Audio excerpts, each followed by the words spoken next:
Barulah di situ terdengar suara suaminya menjawab. Yayu lalu bergegas buka pintunya dan priet. Ketika dibuka, saat sudah sekitar 300 meter gitu ya, Yayu tuh melihat orang-orang yang berbaris itu memakai jubah hitam, mukanya hitam dan gelap banget.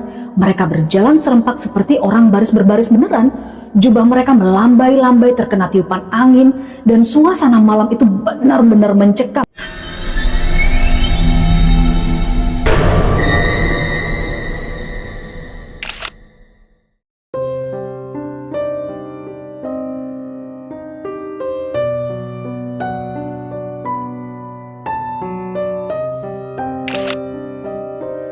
Hai teman-teman, cerita horor kali ini aku coba bahas ya tentang Lampor.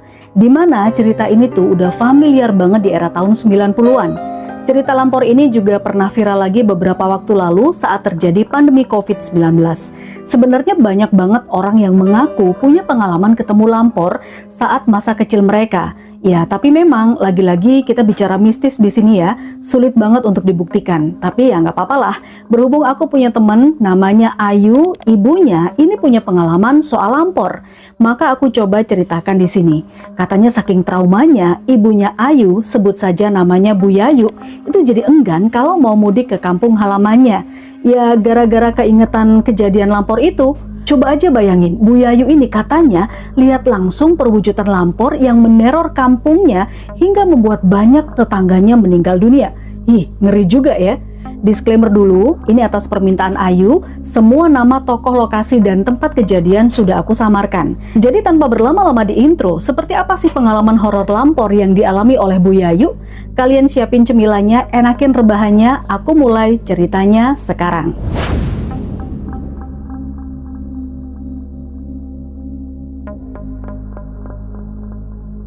Jadi guys, sebelum aku cerita kisah lengkapnya, aku kasih gambaran dulu ya, latar belakang dari keluarga Ayu. Ayu ini adalah anak tunggal dari pasangan Bu Yayu dan Pak Hasan, orang tuanya Ayu. Next, tanpa mengurangi rasa hormat di video ini, biar gampang aja kita nanti sebut langsung pakai nama Yayu dan Hasan ya. Nah, keluarga kecil ini tinggal di sebuah kampung di Jawa Timur bernama Kampung Padangan. Tingkat ekonomi Yayu dan Hasan itu bisa dibilang cukup sederhana tahun itu. Hasan bekerja sebagai kuli bangunan dan Yayu sehari-harinya itu berjualan nasi pecel di teras rumahnya. Waktu itu di tahun 90-an, Ayu masih balita, makanya dia dapat cerita ini dari ibunya ya. FYI, Kampung Padangan tempat tinggal mereka saat itu masih sangat kental dengan budaya kejawen. Jadi ya di malam-malam tertentu masih banyak warga kampung yang seperti menaruh sesajen di tempat-tempat yang katanya dikeramatkan. Taruh sesajen seperti di pinggir jembatan, di samping rumah, di depan pagar, di bawah pohon-pohon besar, itu udah jadi budaya Kampung Padangan teman-teman. Udah turun-temurun lah ceritanya waktu itu. Oke, kita lanjut ya. Hasan yang kerjanya sebagai kuli bangunan membuatnya itu nggak bisa pulang setiap hari karena sering dapat kerjaan di luar kota. Ya kadang pulangnya 3 hari sekali, 4 hari sekali, bahkan pernah juga nggak pulang sama sekali dalam seminggu. Terus buat bantu ekonomi keluarga, Yayu sendiri itu juga jualan nasi pecel di teras rumahnya. Nah suatu pagi selepas subuh di hari Selasa, Yayu inget banget dia ini lagi siap-siap buka jualannya kan. Tiba-tiba dikejutkan dengan suara kentongan. Memang posisi kentongan itu hanya beberapa meter aja nih teman-teman dari rumah Yayu, ya otomatis kedengeran jelas. Jadi teman-teman ya, zaman dulu itu tahun 90-an untuk menyampaikan sebuah pengumuman penting di kampung itu pakai suara kentongan memang dengan kode-kode tertentu. Misalnya nih ya, temponya cepat, tung tung tung tung tung tung berarti bencana. Kalau agak cepat, tung tung tung tung tung berarti ada maling. Nah, tempo biasa ada warga yang meninggal. Beda kan, nggak kayak zaman sekarang diumumkan di musola, cukup lewat broadcast grup aja udah bisa. Nah di pagi itu, ketua RT itu mukul kentongannya dengan tempo yang biasa, tandanya ada yang meninggal.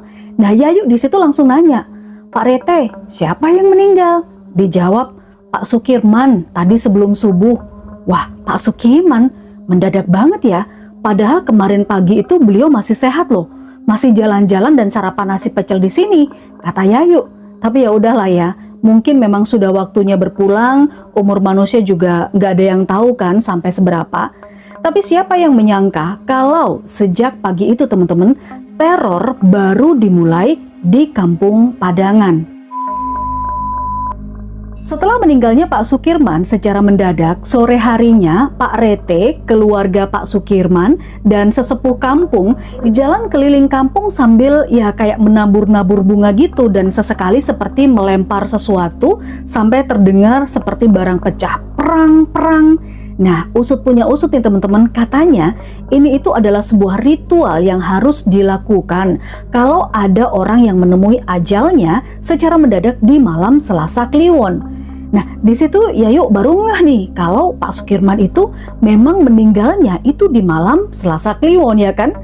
Ada mitos, itu malam sakral yang membuat gentayangan tidak tenang, sampai juga katanya roh yang meninggal itu akan mengajak orang terdekat atau anggota keluarga ikut ke alam baka. Wah, ngeri ya. Makanya ritual itu tidak membuat warga di sana heboh, malah jadi tontonan yang biasa aja. Dah tuh ya, malam harinya gak tahu kenapa Yayu bersama Hasan suaminya itu juga udah ngantuk banget sejak jam 7 malam.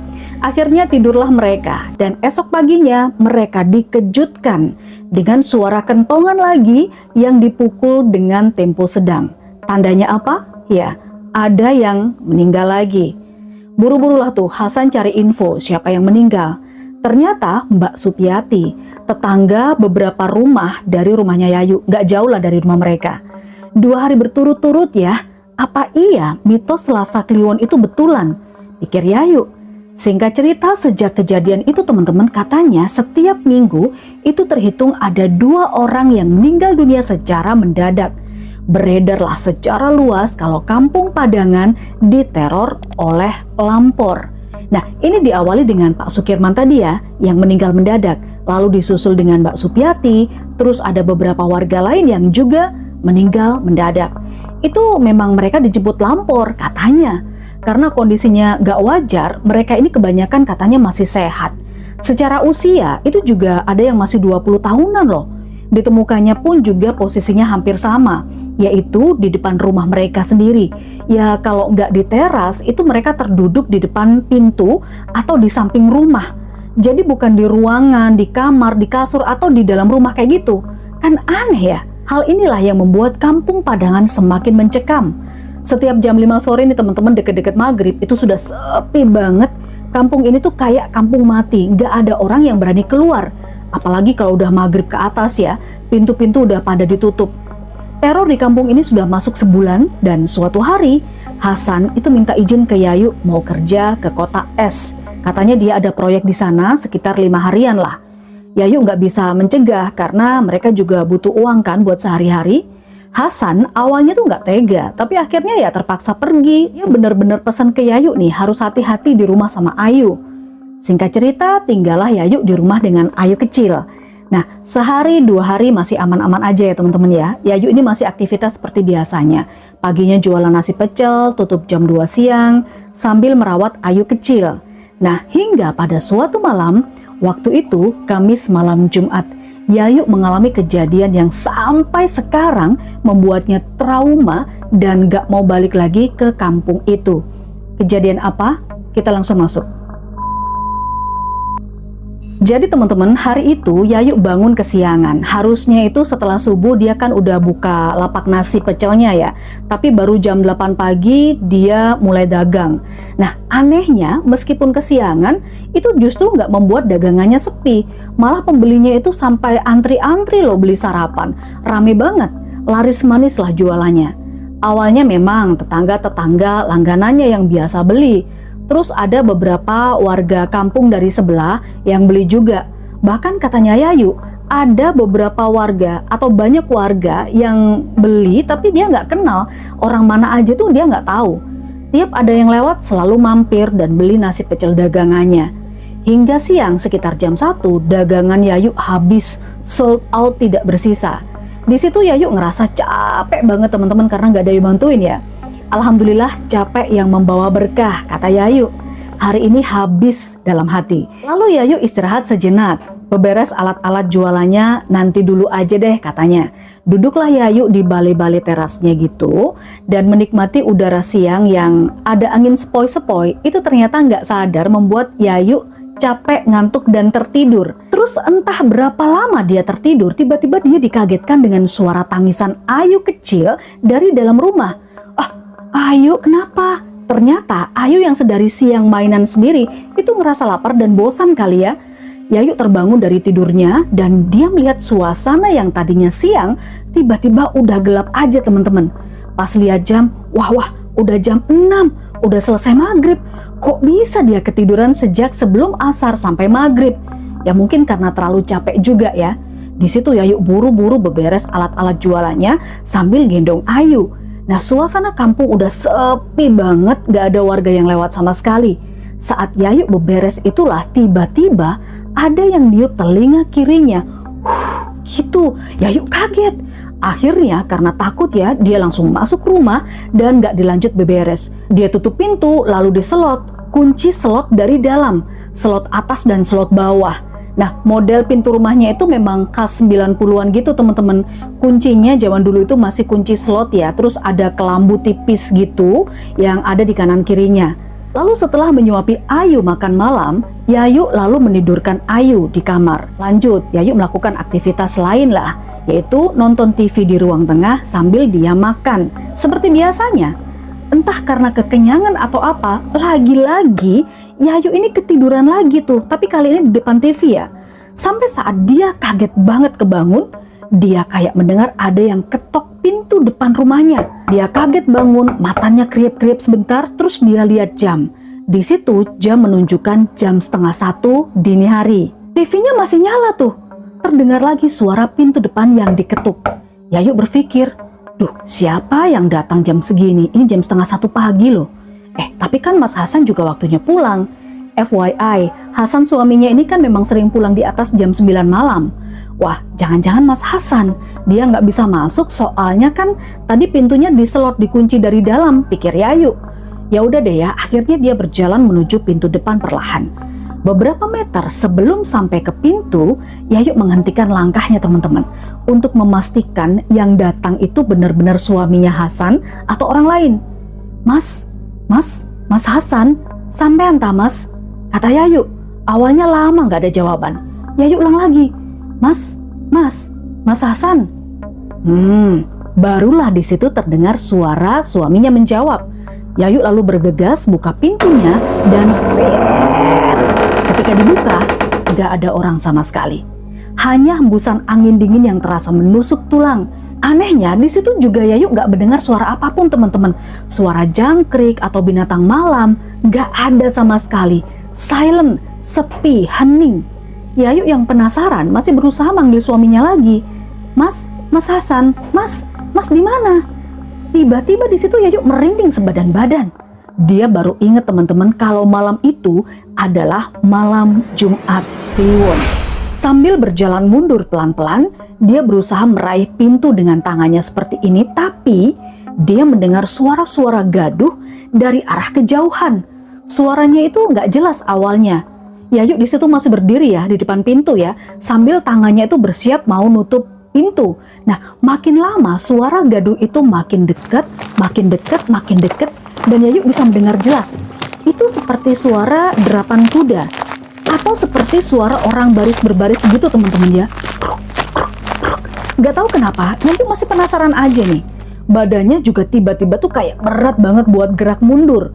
Seperti dipaksa sengaja menunggu rombongan orang-orang itu lewat. Saat sudah sekitar 300 meter gitu ya, Yayu tuh melihat orang-orang yang berbaris itu memakai jubah hitam, mukanya hitam dan gelap banget. Mereka berjalan serempak seperti orang baris berbaris beneran. Jubah mereka melambai-lambai terkena tiupan angin dan suasana malam itu benar-benar mencekam menurut Yayu. Disitulah Yayu sadar, udah nggak beres nih. Lalu Yayu baca-baca doa dalam hati. Barulah sepersekian detik kemudian badannya tuh bisa gerak. Yayu langsung masuk ke rumah dan menutup pintu rapat-rapat. Teman-teman, saking takutnya Yayu malam itu, dia tuh seperti jongkok terus merangkak menuju kamarnya. Udah nggak tahu lagi apakah rombongan itu lihat dia atau enggak. Tapi yang pasti dia langsung naik ke kasur terus tutup selimut sebadan-badan. Sampai akhirnya dia ketiduran. Ya, malam itu adalah malam paling mengerikan sepanjang hidupnya Ibu Yayu, ibunya Ayu. Bahkan sampai sekarang, Bu Yayu itu juga nggak pernah mau nginep teman-teman kalau harus mudik ke kampung halamannya ini. Misalnya kalau pas lebaran kan biasanya kita mudik ya. Nah, Bu Yayu ini katanya hanya silaturahmi dengan keluarga, saudara-saudaranya yang ada di Kampung Padangan itu hanya sejam atau 2 jam aja, nggak pernah nginep. Lebih memilih dia itu staycation di hotel daripada di rumah keluarganya yang ada di kampung itu. Ya memang kalau udah trauma itu nggak bisa dipaksakan ya teman-teman. Gimana dengan kalian sendiri? Apakah kalian juga punya cerita soal teror lampor? Kalau memang ada yang punya pengalaman cerita horor tentang lampor, entah itu dari pengalaman sendiri atau mungkin diceritain nenek, kakek, orang tua, langsung share ya di kolom komentar. Oke, aku cukupkan dulu ceritanya. Jangan lupa kasih jempolnya biar aku dan tim makin semangat membuat video-video baru berikutnya. Bye-bye!